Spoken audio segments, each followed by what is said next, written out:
KF7TXD, KF7TXE. KF7TXD, go ahead.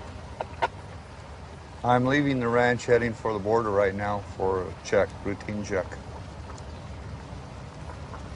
Okay, keep me posted, be careful. Copy that, will do. KF7TXE clear.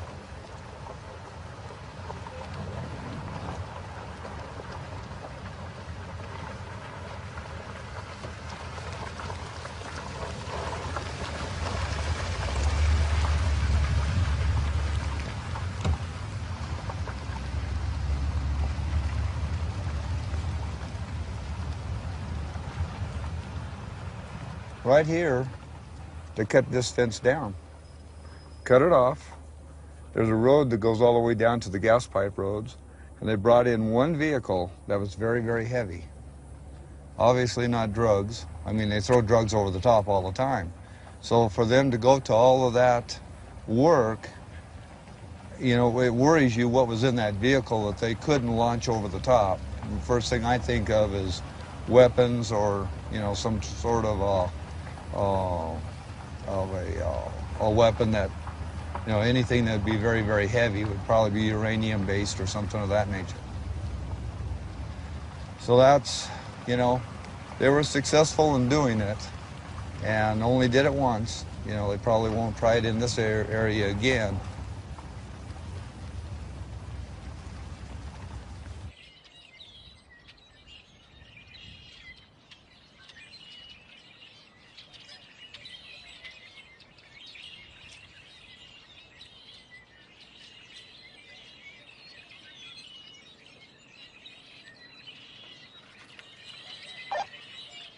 The connections are tight. If it's still distorted, then it's a power supply. It seemed to get a little better. It's actually a lot better, but there's still a little bit of movement through there, but it is better. Okay, good. I'm going to anchor down the wire. Is it level? Is it sitting level and looking at the back of the Jeep right now?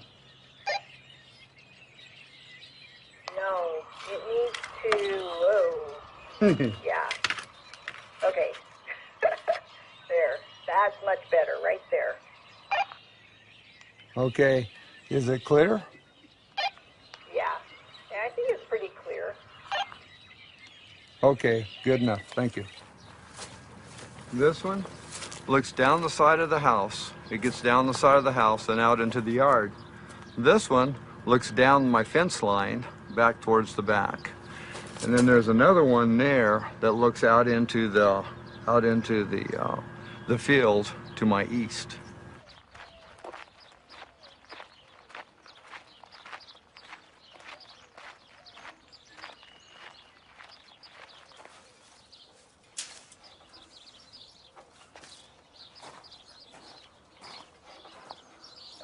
Okay, the camera that is looking across the porch, you see it? Yep, looks good. Clarabelle looks good. Clarabelle, do you look good on camera? She agreed. She looks good on camera. Don't you, girl? The dog and the cat don't realize they're on camera, and the dog hates the cat whenever we're around, but whenever we're not around, they're the best of friends. Oh, you and the cat. Oh. You got it?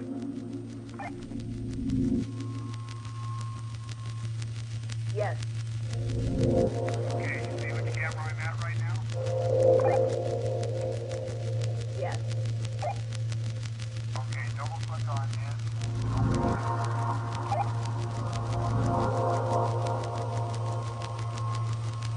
Yeah. Yeah, I think it's pretty clear.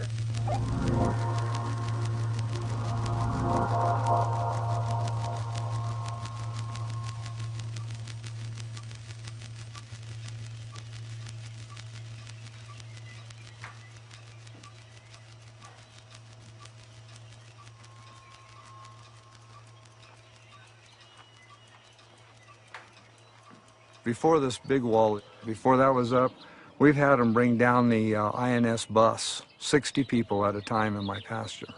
60 people wandering around. and they themselves were only illegal, just the standard illegal. They weren't up to no good. They wanted to get over here for a better job, which doesn't exist. They're just told that. That's a myth. But that's what they're here for. They don't mean us any harm. You know, I'm not scared of them, you know, like that. But 60 people, they leave a lot of garbage. They have to change their clothes. They have to get out of the clothes that they came over the border with. They've got more clothes with them. Well, this is disgusting, and it's the truth. It's the truth, and it's a fact, and I don't know how people watching this will take it. I don't know if you will want to edit this out. It's because they smell. It's their smell.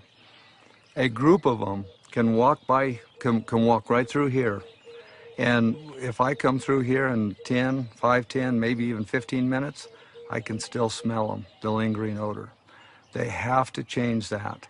You'll see an awful lot of perfumes. Axe is real popular. Axe body sprays, deodorants and things like that, an awful lot. So, so then you have, of course, then you have the Mexican national. They smell one way. Other than Mexicans, particularly Middle Easterns, because of their diet, smell just as bad, just as strong, but they're different. So you can pick up on they're other than Mexicans. They call them OTMs, and then or MEs, Middle Easterns. You have Mexican nationals, you have OTMs, and then you have MEs, and you can sure pick up on that smell. Like I say, it's kind of disgusting, but it is what it is. You know what we smell like to them? A hamburger. A lot of people in other countries will say Americans smell like hamburgers. Yeah.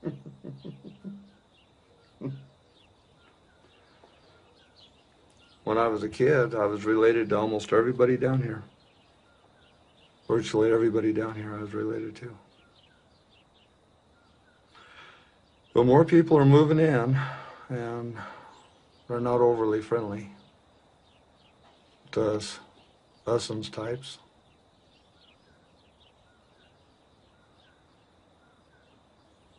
I wave at them and they look at me like, what's your problem?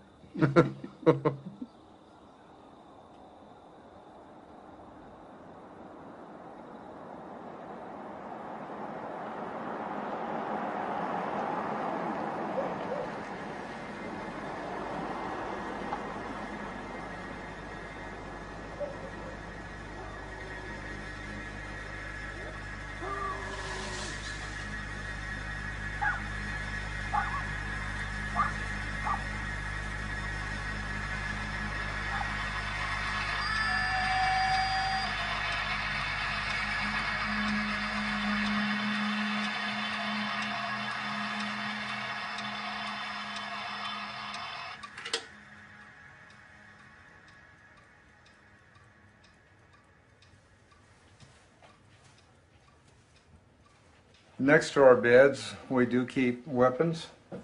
My wife is small. On her side of the bed is a Ruger. She has a small hand, so she uses a very small weapon. It's a .380. We do have it currently loaded with body armor piercing bullets. So, you know, it's a very effective weapon, very deadly weapon. And we use the lasers on the things so that you don't have to point. As you can see, you know, all you have to do is put your hand around the gun. The laser light comes on. That's where the bullet's going to go to. So that assists you at night. If I've got the same thing on my Glock, instead of having to take aim, you know, and actually having to take aim, they see the red dot on them. They know that you mean business. The next thing that's going to happen is the bullet's going to hit right where that dot is. On my side of the bed over here, my hand is considerably bigger, and I like a Ruger.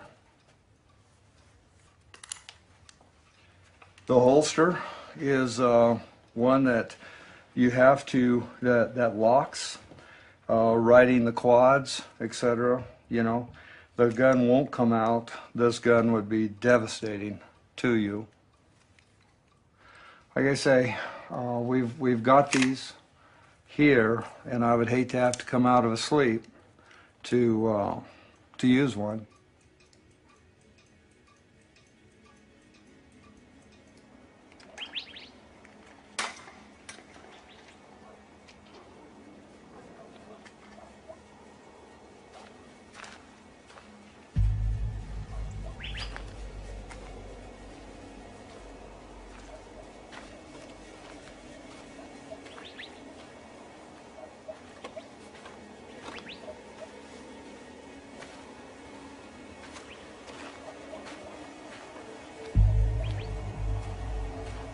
I don't live in fear, but you live aware. You know, when you do step to the back door, you always look all the way around.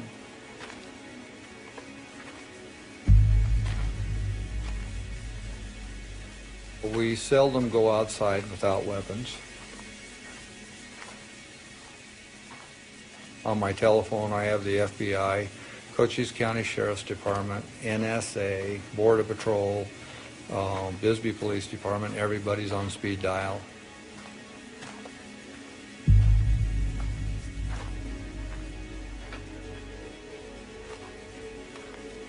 If the dogs of the neighborhood are too quiet, you also have too quiet. So, you know, just feelings.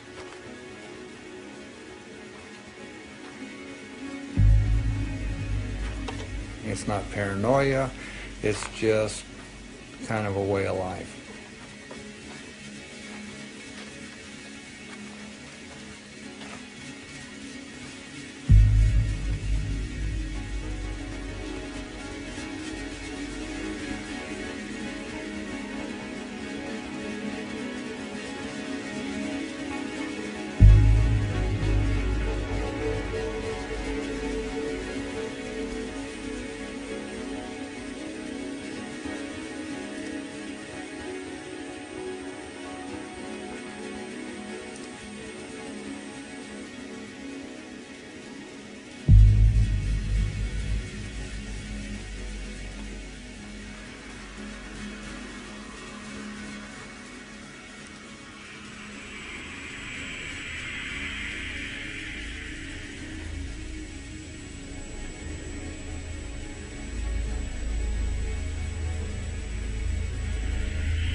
I cut another group of, just cut a pair. It was pretty fresh. I can't tell if they're hunters or not, because they went over the fence instead of under.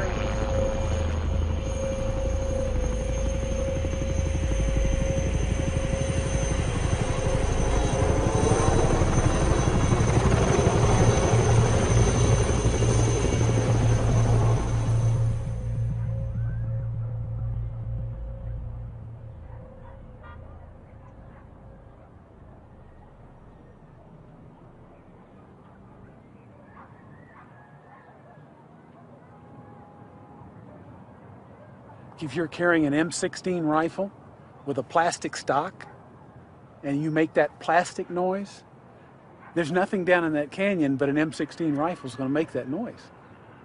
So if they're going to hear that and they're going to know who that is, and they're going to go in the other direction.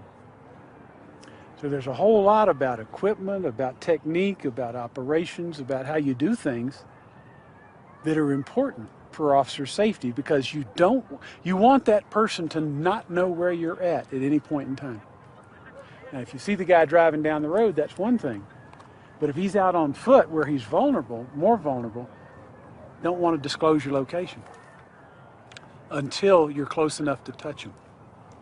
And that's the bad thing about Border Patrol, is seeing these people doesn't mean anything. To actually apprehend them, you have to get close enough to put your hands on them. That's the difference between Border Patrol and the military. The military can sit back 3 miles away and pull a cord and shoot a shell or call in a airstrike and take care of their problem. We have to actually get close enough to put our hand on them. That's where the art form comes in. That's where the difficulty comes in. That's where it takes the experience, because you have to do that safely.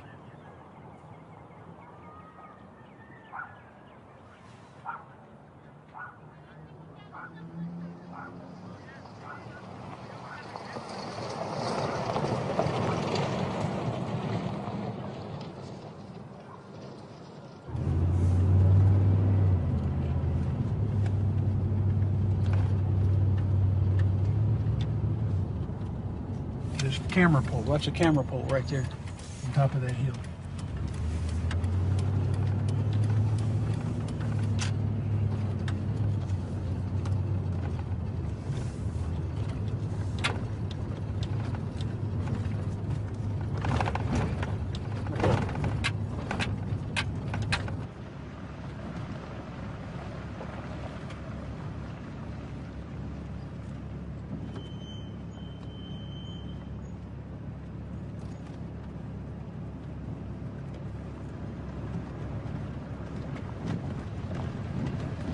Right over there is where Alex Kirpnick, one of my agents, was killed back in 1998.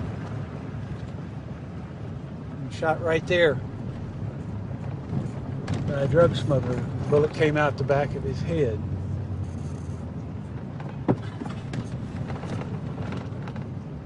He hesitated. When the guns come out, you can't hesitate. You have to do what you got to do.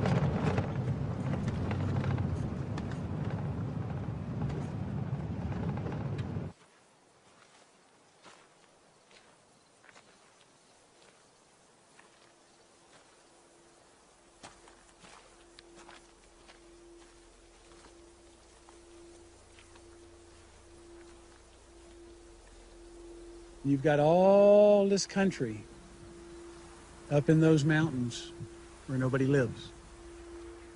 It's all national forest, and they tried to make it a wilderness area.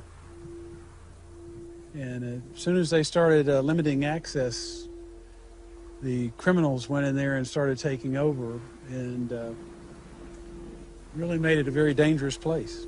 Probably the most dangerous place on the border right now.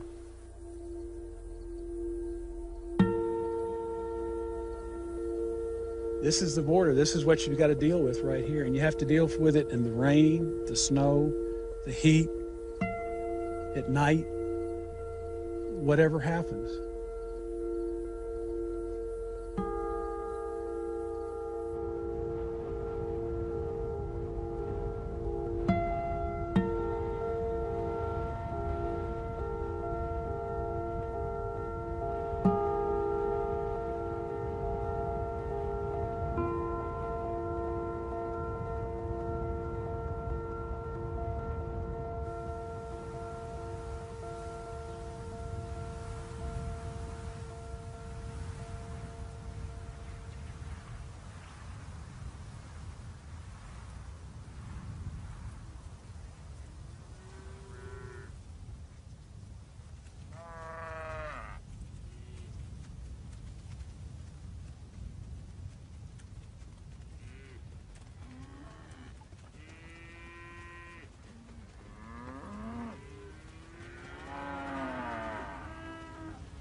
30 years ago, there wasn't any problem because of the border.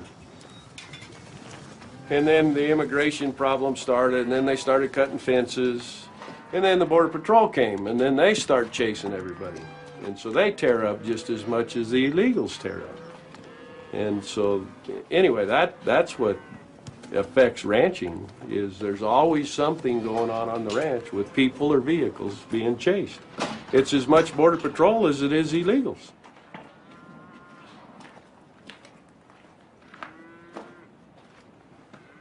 In the 80s, it started increasing. In the 90s, it goes from 10 or 20 a month to 20 a day.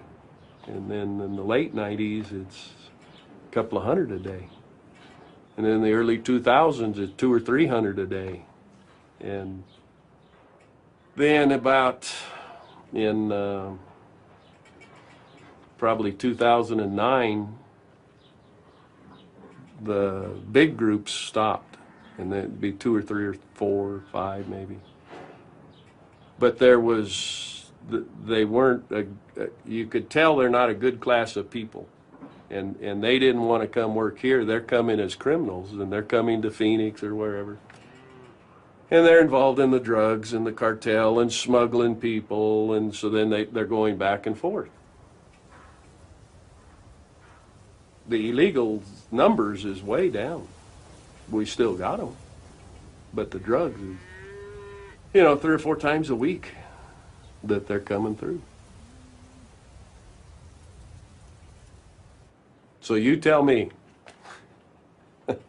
we got a 13-foot wall, we got a 10-foot wall, and they're driving trucks through them, and nobody can catch them. You got 4 cameras on the ranch.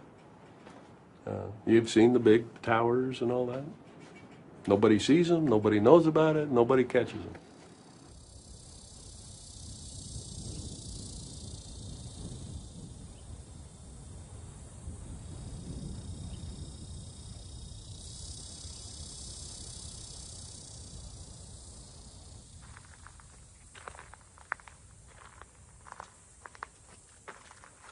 The way you look at it, first of all, as you're going along the fence, you look and see where people have crossed. Then you look down here on the ground and see if the footprints are fresh. And you can see here where the fingerprints are on this side of the pole. That means they climbed up from the Mexican side and came over. If they had climbed up from this side, the handprints would be on the other side. Like here. You can see the footprints here where they went back over the fence. But if you look on the other side, their handprints will be on the other side. So you see people going in both directions here. And what they do is they knock the rust off. But the way you tell how old it is by look at the footprints here where they come off of the fence. So when you think of the criminal activity that is associated with illegal immigration, it is marijuana, cocaine, methamphetamine, and heroin. It's money. All of this stuff is produced in another country, is brought to this border and brought across this border and then distributed throughout the United States for sale. If it doesn't make it across the border, it can't be sold. The other problem is getting the money from the sale back to the people that own the drugs. So there's a lot of money to be made inside the United States in that exchange, because it's very difficult to handle cash, and they don't accept anything but cash. So you have to have a corrupted institution or institutions inside the United States that allows that to happen at that level, in that magnitude, for that amount of money to be collected, distributed, condensed to where it's hidden in plain sight and go back to the people that own the drug.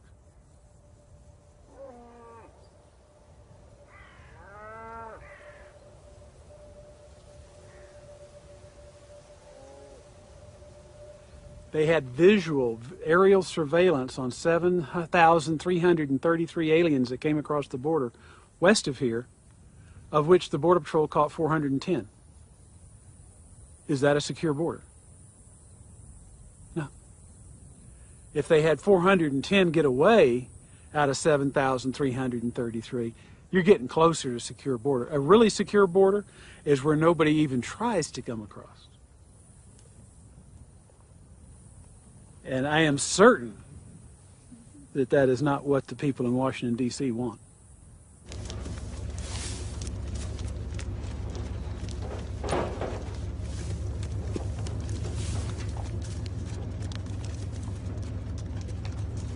The people coming, whether it's Mexican, Guatemalan, anybody, Central America, they're coming here and they're working for half of what Americans work for. The corporations that hire them don't pay taxes. It's cash, half of what they pay in America. That's why it's still happening, in my opinion. You know, I've said the Republican Party wants cheap labor. The Democrats want cheap votes. The American people want cheap tomatoes.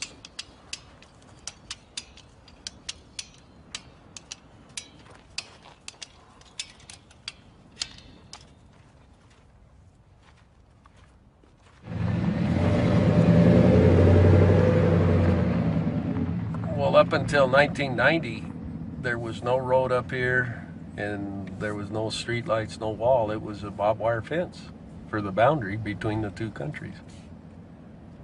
But this road didn't go all the way through. Our cows went right up to the boundary fence.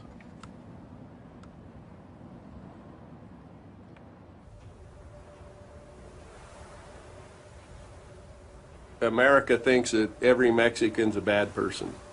But not every Mexican's bad. Not every Mexican's selling dope. Not every one of them's coming here illegally. And that's ruined part of the relationship with them. We crossed all the time. Help each other round up cows. Go up to the mountain. Go to restaurants. Go across the line to drink. Party. No more. Because of the wall.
And it is very otherworldly. I mean, you see it in movies all the time that you think are just stupid, weird movies, but here you are, you live it.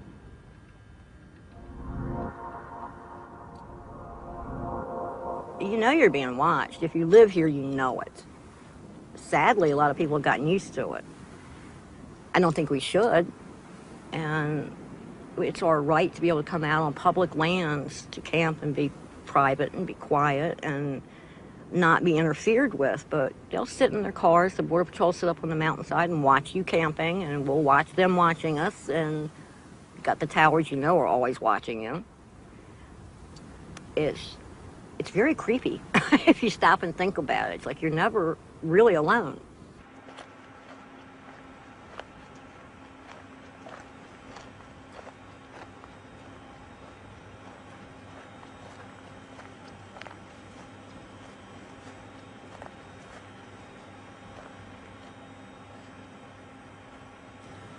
This is Big Brother. This is our backyard. This is a station that the Border Patrol or Homeland Security has, one of many that are out here in the desert. They're supposed to be protecting us from what, I don't know. They are not allowed to be pointed into Mexico, who supposedly we're in fear of. They point instead into our desert and our town site. They can radio between tower to tower and pinpoint where people are and how many people there are, and radio in to get boots on the ground, as they say, to come marching up on you with their AK-57s at any moment.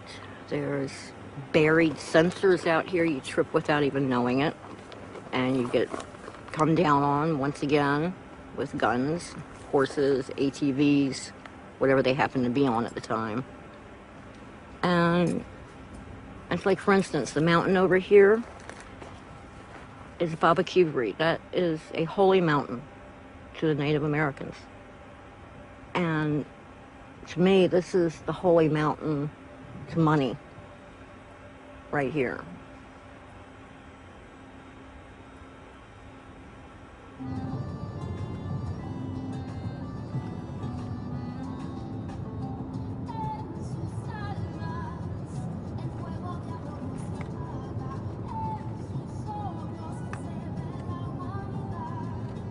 I think it would upset anybody that you live in the United States and you can't take a child to school without going through a border checkpoint daily. They'll pull you over to the side. They want to search your car. They want to search your trunk. They want to look under your car. They ask you where you're going, where you're coming from. And legally, the only thing they can ask you is, are you a U.S. citizen? But they don't stop there. It's a daily thing. And these poor kids, they go to school in a militarized zone.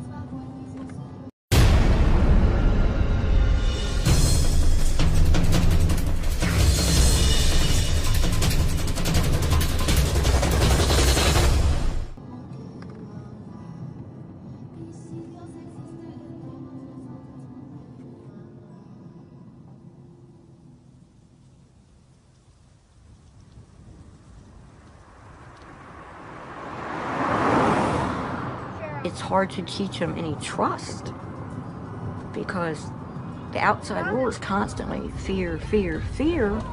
How does a child learn love and trust and humanity from that? Let's get you around to the side, okay?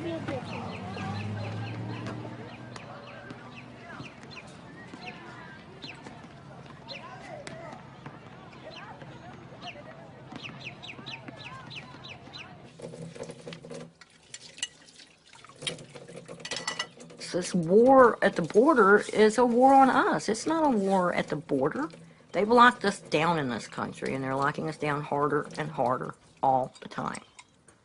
But it hit this country to a point where our government was able to take our rights away from us under the guise of protecting us.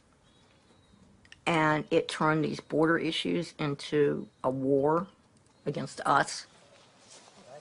And I can't see going through my life in fear of my neighbor.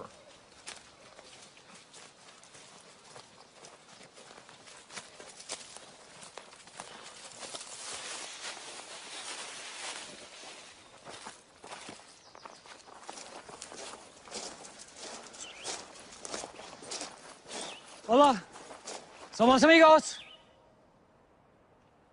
Tenemos agua, comida. Ayúdale. Los problemas médicos.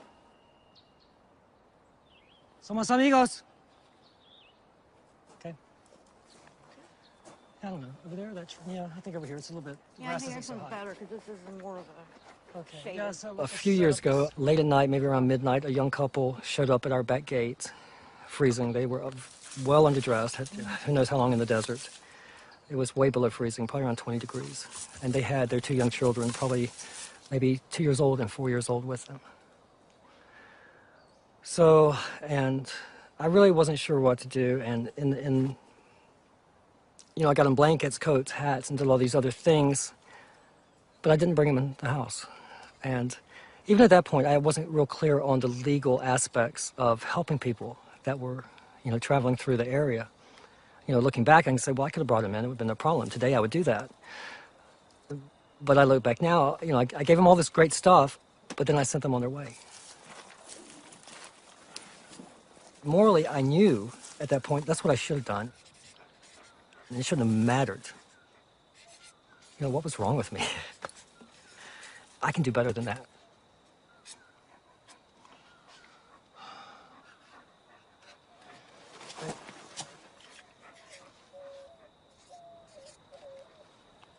If you put yourself in their position, they're leaving their homes, they're leaving their families, their extended families, their whole culture, giving that all away and taking this tremendous risk to cross this unknown territory to enter another country. And you think they'd do that on a whim? I mean, this must be the most difficult decision they ever make in their lives. When people speak of this lightly and act as if these people are somehow invading this country on some sort of, you know, oh, well, you know what, let's just take off and go to the United States today. You know, put yourself in their position. You know, how would you feel?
It's been,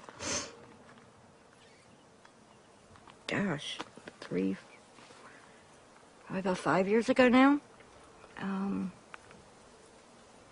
Gina and her husband, Junior, were at home with one of their daughters, Brisania, and they had finished dinner and gone to bed, and they heard somebody pounding on the door, and Junior came to the door, and it was the first people he saw were two men saying that they were Border Patrol. And they were wearing uniforms like Border Patrol and had their sidearms on. said they were in hot pursuit of some illegals, like they like to say, and they needed to come in and search the house. And Junior got to looking at them, and he saw one of the guns was electrical tape wrapped on the handle. And he said, well, that's kind of a funny gun for Border Patrol to be carrying around. And they pulled the guns out and they shot him. And his daughter was standing right there. Briseña, she was 9. And she started crying, and I told her to shut up. And of course, she just saw you shoot her father, you know. So they shot her in the face and killed her.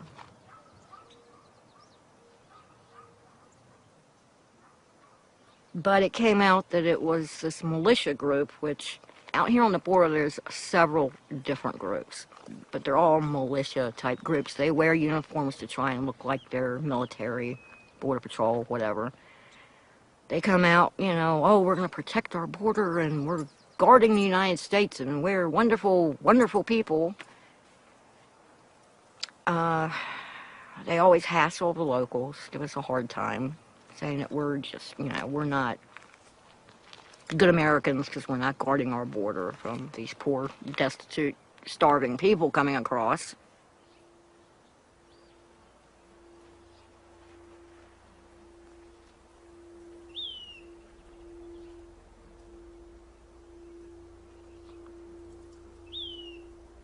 If you go back in history and look back, any time mankind has drawn a line and said, this is my side, this is your side, made an imaginary line in the sand and called it a border, it's caused trouble. It still does to this day. To say this is my side and you can't cross, and this is your side and I can't cross, and it's all imaginary.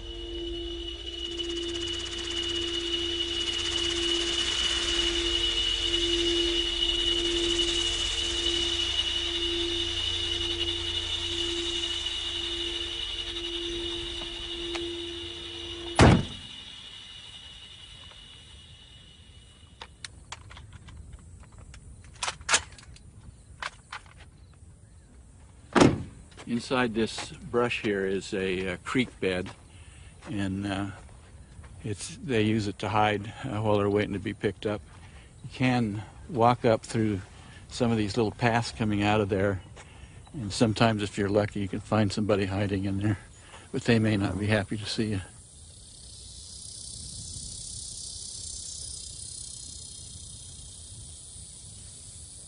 The death rate here in the summertime is tremendous. I mean, it's in the thousands every year along the entire border. And in the last year or so, we've seen more cases where if somebody can't keep up anymore, they'll come back and take their food and water so they can give it to the people that still can walk. And so it makes their chances of survival very, very small at that point. And there are a lot of bodies out here in the desert. And you know, the coyotes and buzzards take care of a lot of them. I don't know if you saw the buzzards when we came in, but the buzzards in this area are more numerous and they're fatter, and they reproduce faster because they have a lot more to eat along these areas.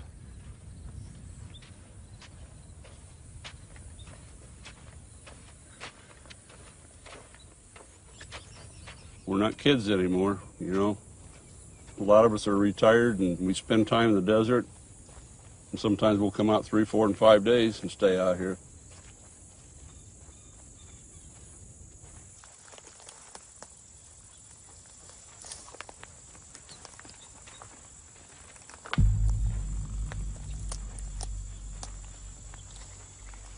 The people of the United States, and we speak for a lot of people, they're very, very angry about the fact that these people here are coming into our country. We have no idea who they are. We have no idea what their background is. And those people should be sent back.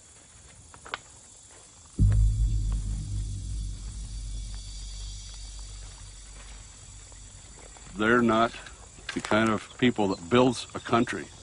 They're the kind of people that lives off a country that's being built.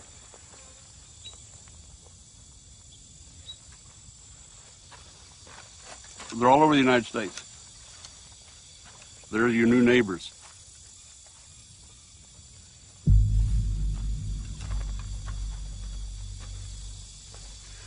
See some pretty fresh footprints here. They come down off of here.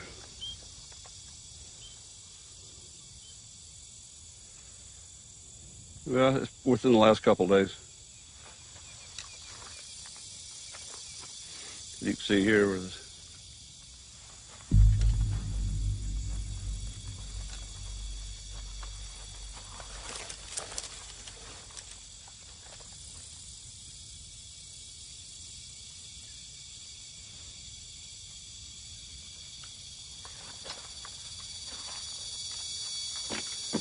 That's what they carry now. The black water bottles.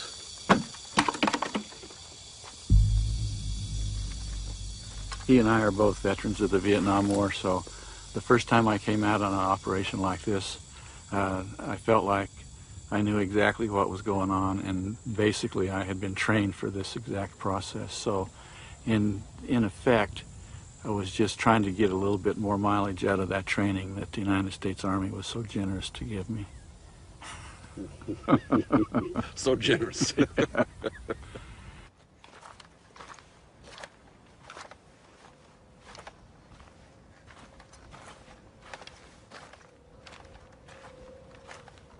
This is not a good place to be.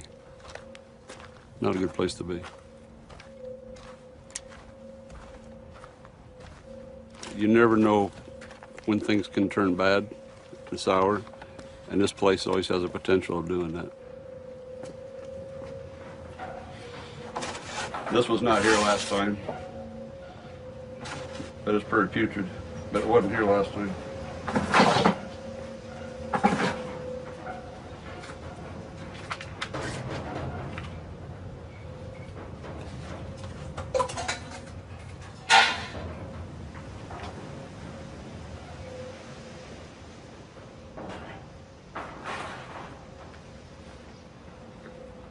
You can't go out in this desert in an area that's active with drug and illegals and be passive. You've got to be always on the alert, always ready.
Notice there's a double fence right here.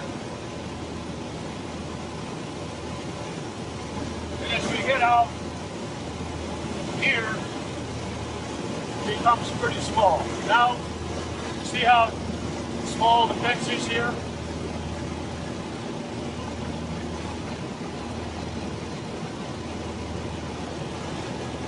Now, it was in this area where they put the National Guard over here, but they didn't stay very long. We would fly around, take pictures of where they were, come back every so often, and they would be gone. Most of that was just for show. They drive around, the media would come out, take pictures, saying, hey, the National Guard is on board. And once they got their pictures, they all left.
All right.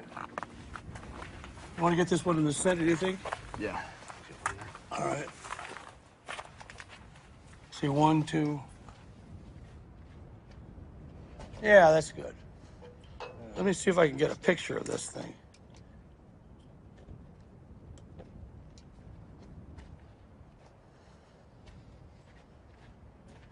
Hey, that's great.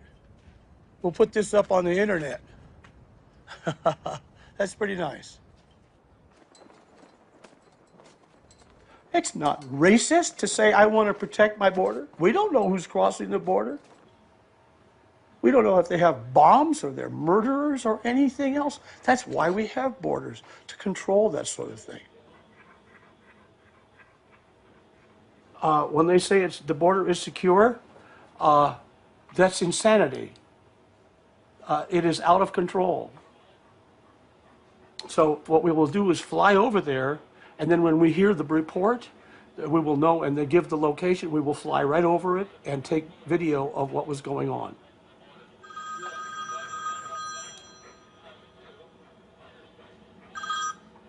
ABP? This is very interesting. We had our sensors out in the river, okay? And our sensors were triggered, and we actually moved into position with our camera. And this is what we saw. Yeah, I cut a group of cars. I'm trying to get into the tally total number here for you. But you said no one cut this yesterday, correct? We're going to need EMS, and the kid keep turn off on 86. Here's another one where the guys, they're walking along, and they see us. Oh, what's that? Bunch of stupid gringos, right? So what? They don't know who we are. They don't know if we've got weapons. So what do? Do they turn around and run back? No. They keep going. Every time. They're not afraid of what might happen to them. Because we are very kind people, okay? We don't hurt anybody. So they know, and I've seen this over and over again. Now, if you were to do this in the Soviet Union, or if you were to be sneaking into Iraq or Iran, let's say, you would be frightened to death, wouldn't you? If you're sneaking into the United States, this is the way they behave. Because they know nothing bad is going to happen to them. We're very soft people, very kind people. And that is known by the people who come in here. They know that. They're not going to be hurt. We won't shoot them. We won't hurt them. So they're not afraid. And I think that's an interesting lesson, isn't it?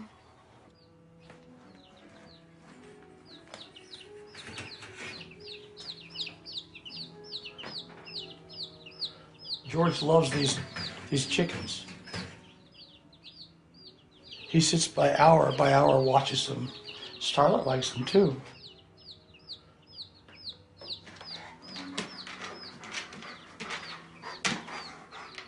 If we didn't have this fence, if we didn't have a border, how many people do you think would come here from Bangladesh? Millions. How many people would come here from all over the world? This is where they want to come. So we would be overwhelmed, and it would stabilize, except when instead of everybody rising, we would all fall to the same level, in my judgment.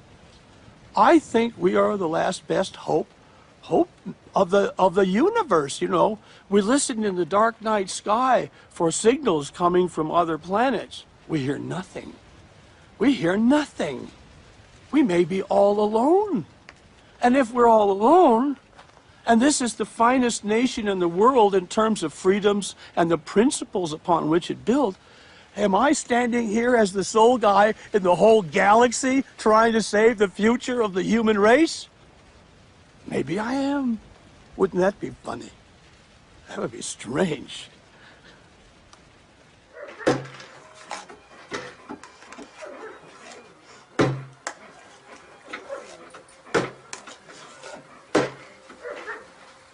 George! George, no dig! I got the rock! I got it!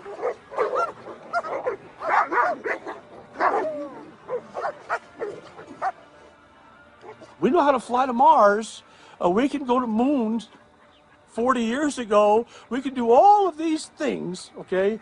But we can't secure this line on the border. This is madness. Absolute, utter madness. It's sanity.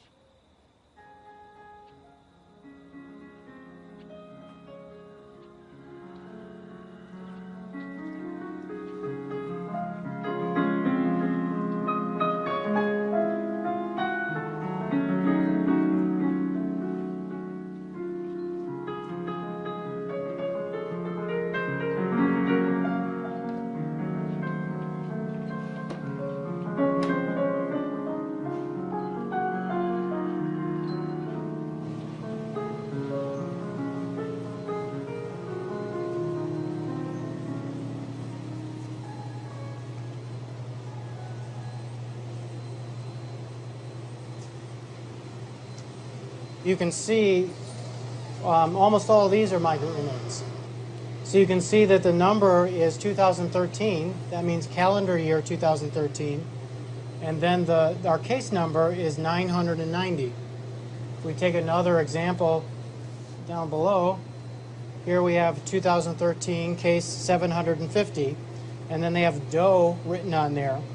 So you can say it's a John Doe if you know it's a male, or a Jane Doe if you know if it's a female, or if we haven't sorted it out yet, typically we'll just write Doe on there.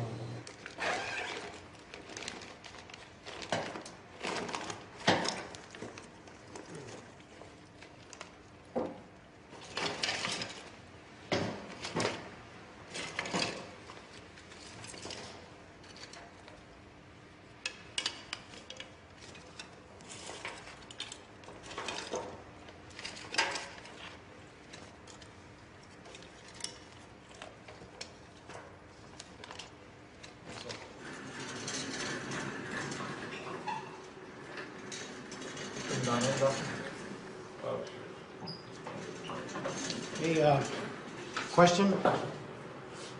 What is that thing there? That would be a bone from an animal that's not a human. There we go. I feel better. Thank you very much. Which animal? Oh, it's not human. Okay. Probably a deer, maybe a cow, probably a deer.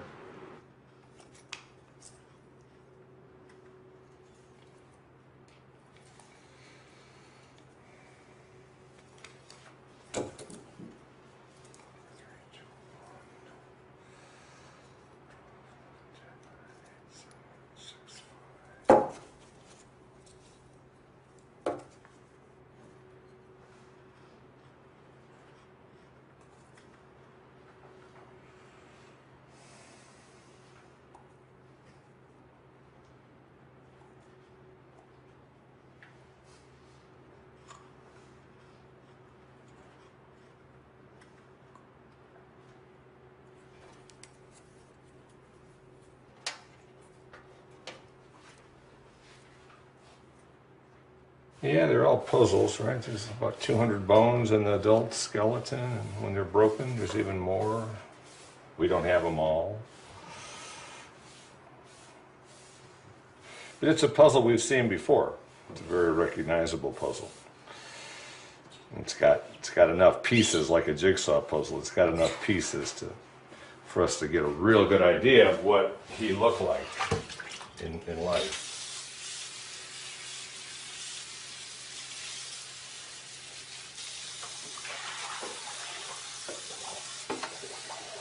So we know it's a male, we know he's an adult. Been to a dentist. Lost some teeth.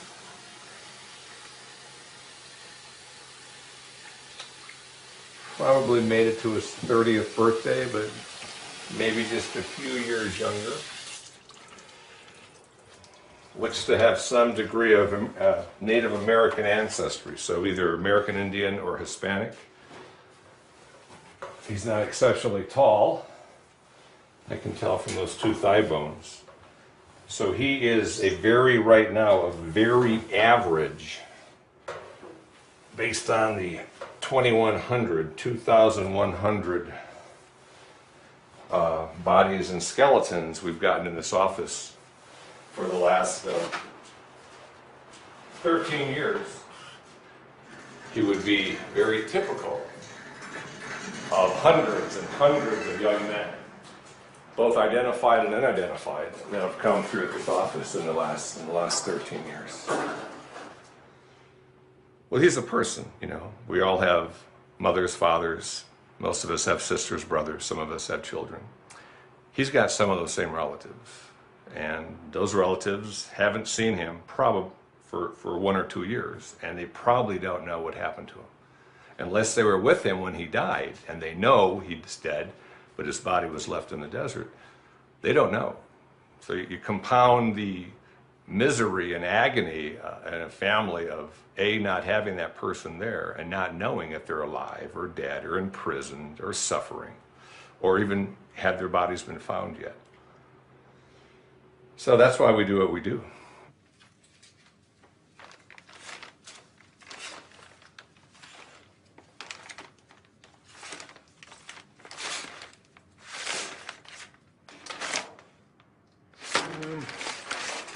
Here is 2013 is case number 49, so it's probably from January of this year. Here we just used a piece of tape to lay out the pesos. Here we have an identification again from Mexico. Here's a photograph of a girl labeled 2006. I don't know if this is a sister or a daughter or a relative of some fashion. There was a cell phone in this pouch, and it looks like it was, this basically says RLS, which means released to MexCon, MX so it was released to the Mexican consulate so for them to look for numbers to use for the cell phone. Here we have a condom that's not going to be effective anymore. It's kind of fun to try to identify people. Not that you want to have to be in that position, but at least it's gratifying when you are able to identify someone.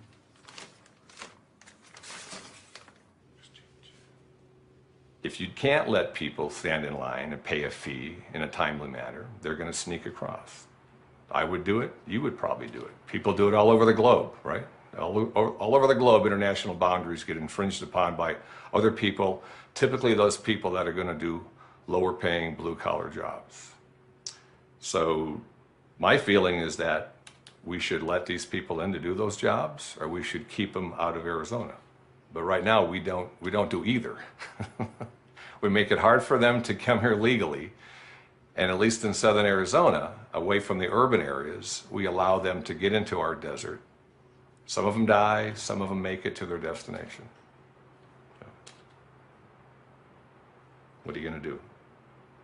Until the politicians pass new laws, regulations, we're going to see more of this.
During the prayer, all are invited hold a form of identification in their hands.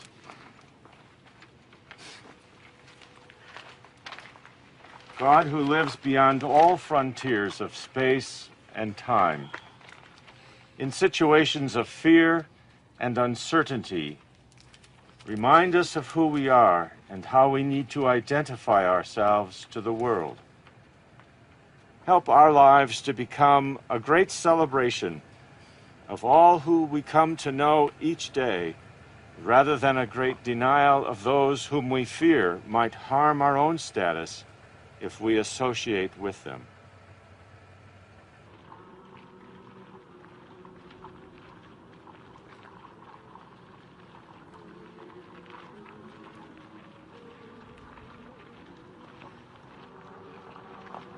We gather at this border in the desert this morning to walk, stand, and pray. We reflect along the border because it is a wilderness, a world between worlds. We walk because they walk, both the living who search for hope and the dead who search for peace.